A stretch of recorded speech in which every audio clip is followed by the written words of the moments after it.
대근이티 V 대근입니다. 중국 음식 먹는 순서 2부입니다. 원탁 테이블 얘기를 너무 길게 해가지고 1부, 2부로 나눠서 하게 됐는데, 그래서 제일 먼저 이제 중국집에 가면 따뜻한 차를 마셔요.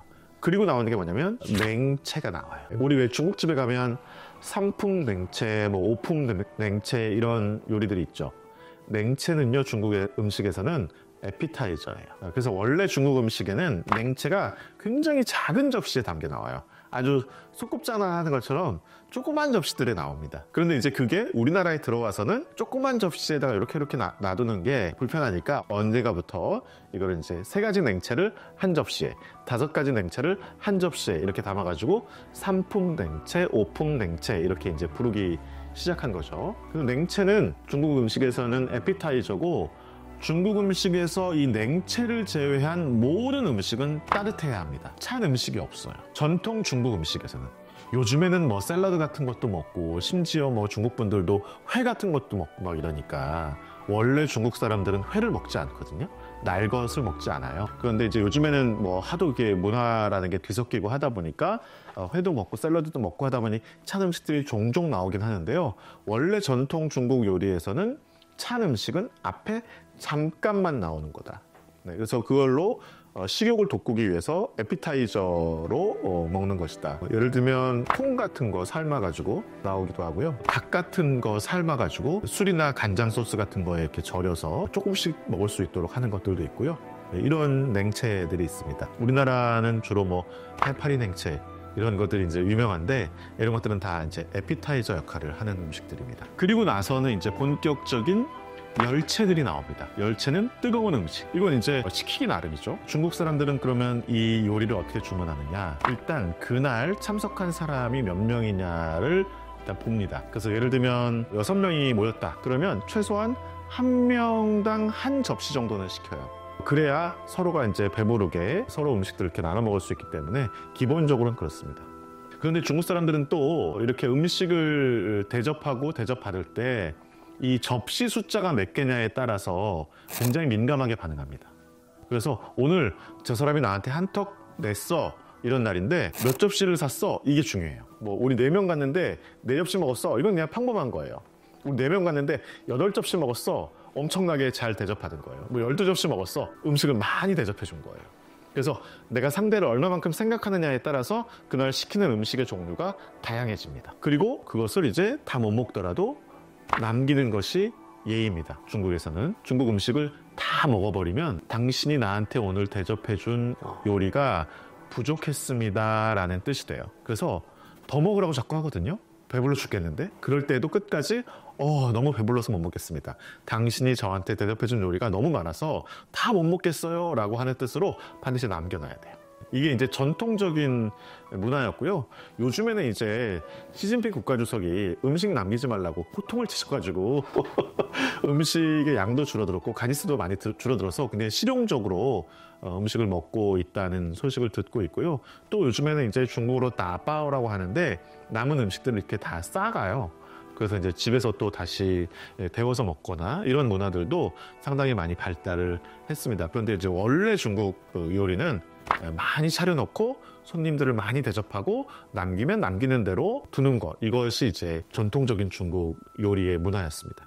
자, 그래서 이제 요리를 시키는데 최소한 1명당 한 접시 정도를 시켜야 되니까 어떻게 시키냐면요, 재료를 중심으로 시켜요. 재료가 뭐가 있죠? 고기도 있고, 고기도 뭐 여러 종류가 있죠. 돼지고기, 닭고기, 소고기, 양고기, 오리고기 뭐 이런 것들이 있죠. 네, 이런 것들 중에서 이제 시키는 거예요. 이걸 다 시킬 수도 있고요, 하나씩 하나씩. 그럼 이제 엄청나게 요리수가 많아지는 거죠. 또 뭐가 있죠?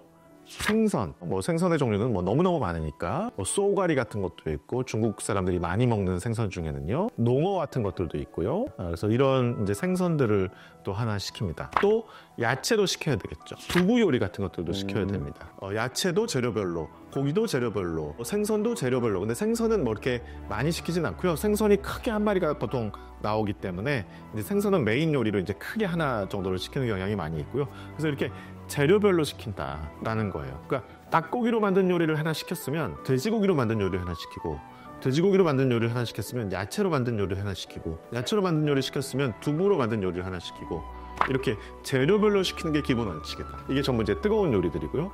그 다음에 두 번째 원칙은 조리법에 따라 시킨다. 그래서 볶은 요리가 있으면 삶은 요리를 하나 시키고요. 또 삶은 요리가 있으면 구운 요리를 하나 시키고요. 구운 요리가 있으면 뭐 데친 요리를 하나 시키고요. 뭐 이런 식으로 조리법에 따라서 시킵니다. 그러니까 예를 들어서 이 1번 원칙과 2번 원칙을 결합하면은 닭고기를 볶은 요리를 시켰어요. 그러면 그 다음에 돼지고기를 시킬 때는 똑같이 돼지고기 볶은 요리보다는 돼지고기를 구운 요리라든지 뭐 삶은 요리라든지 이렇게 이제 가는 겁니다. 조리법도 다르게 또 재료도 다르게 조합을 해서 시키는 것이 중국 음식의 기본적인 내용입니다. 그러니까 예를 들면 우리나라에서 뭐 탕수육이 좋다. 탕수육을 하나 시켰는데 생선으로도 탕수어를 만들 수 있거든요. 그럼 탕수육을 시켜놓고 탕수어를 시키는 것은 별로 재미없는 조합이죠. 탕수의 소스를 여기서 한번 맛봤는데 돼지고기는 탕수육으로 먹고 생선도 또 탕수로 먹어야 되나? 재미없잖아요. 약간 그렇게는 안 시킨다는 거예요. 재료와 조리법을 잘 결합시켜서 시킨다. 그래서 이 열채를 종류별로 나눠가지고 이제 몇 종류가 될지는 모르죠. 그날 참석한 사람들이 몇 명인지는 알 수 없으니까. 그래서 참석한 인원에 비해서 너무 적게 시켜도 안 되고 그렇다고 또 너무 많이 시키는 것도 사실은 좀 과공은 비례다 이런 말이 있잖아요. 네, 그래서 좀 삼가할 필요도 있고요. 그래서 적당하게 이제 제 생각에는 보통 한 그 사람 수 대비 1.2배나 1.5배 정도의 접시를 시키면 뭐 적절하지 않나 그런 생각이 듭니다. 그래서 이렇게 열채를 쭉 나오는 대로 먹습니다. 나오는 대로 먹는데 원탁에 놓고 이게 이제 먹게 되는데요. 자, 원탁은 돌려서 먹는 거거든요. 절대로 자기 앞에 오지 않은 음식을 일어나서 젓가락으로 짚거나 멀리 있는 음식을 자기가 먹기 위해서 원탁의 속도를 빨리 돌리거나 이러면 안 됩니다. 상대방한테 예의를 갖추기 위해서 조금씩 상대방이 먹고 나면 하나를 돌리고 또 한 가지 음식을 또 먹고 나면 또 돌리고 하면서 내 차례에 왔을 때 내 음식을 조금 덜어서 먹는 것이 중요하다. 먹는 속도도 다르게 비슷하겠네요. 그렇죠. 물론 이제 그 중에 내가 싫어하는 음식도 있을 수 있으니까 그런 거 이제 건너뛰어도 되는데 그러다 보니까 이제 대부분 이제 공평하게 좀 나눠 먹게 되죠.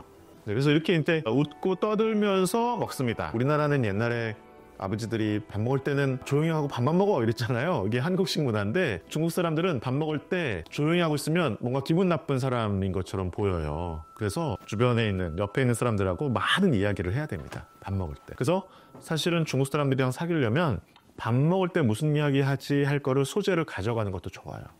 좀 가벼운 이야기, 너무 무거운 이야기 할 필요는 없고요. 식사 자리니까 가볍고 즐거운 이야기, 뭐 농담도 좋고 우스개도 좋고 같은 관심사를 얘기해도 좋고 그래서 웃고 떠들면서 먹습니다. 그리고 이제 이 열채를 먹는 동안 중국인들은 이것이 하나의 정찬이다라고 하는 생각이 들게 하려면 여기에 이제 음료수가 반드시 따라오게 됩니다. 음료수 중에서는 술이 제일 중요하고요. 술을 안 드시는 분을 위해서는 뭐 오렌지 주스나 아니면 뭐 탄산음료나 이런 것들도 드실 수 있어요. 그래서 이제 중국의 이제 식당에 가보면 그 종업원들이 식사 자리에서 뒤에 서 있다가 술잔이나 음료잔이 비면 재빨리 와서 이걸 따라줍니다. 음료를 꼭 하나씩 이렇게 두고 건배도 하고 이러면서 조금씩 같이 드시면서 이 음식을 먹는 게 순서다.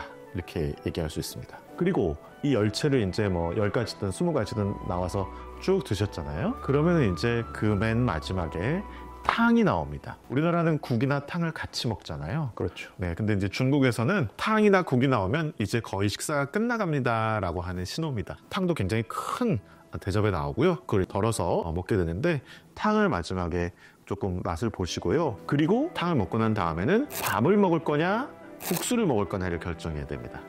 그래서 밥과 국수는 맨 마지막에 먹는 것이다. 밥을 조금 먹거나 국수를 조금 드시는데 중국 사람들은 북부 지역 사람들은 밀가루를 좋아해서 국수를 거의 많이 먹고요. 남부 지역 사람들은 밥을 좋아해서 밥을 많이 먹습니다. 흰밥을 먹거나 뭐 볶음밥을 먹거나 이렇게 먹고요. 이건 거의 예외가 없는 것 같아요. 북부 남부에서 밀가루를 좋아하고 쌀을 좋아하는 것은 경우에 따라서는 예를 들어서 내가 남부 지역으로 갔다 그러면 국수를 안 시켜주는 데도 있어요. 그럼 밥만 먹으시면 돼요.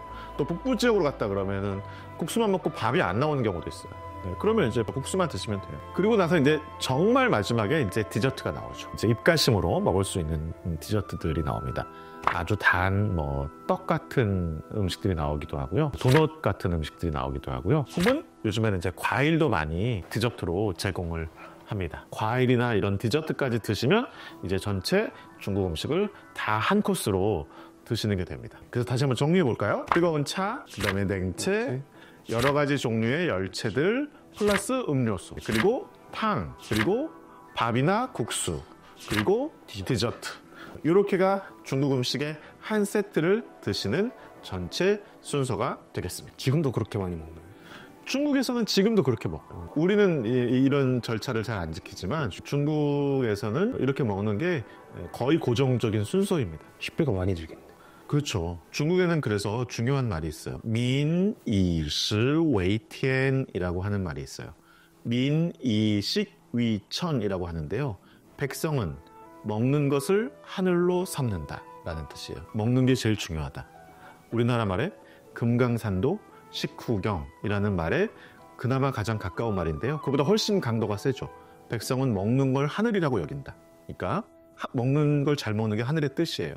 목구멍이 포도청이다. 목구멍이 포도청이다. 네, 뭐 알아서 해석하시고요. 그래서 오늘은 중국 음식 먹는 순서. 네, 까지 얘기 드렸습니다. 네. 감사합니다. 대근이 TV 대근이었습니다.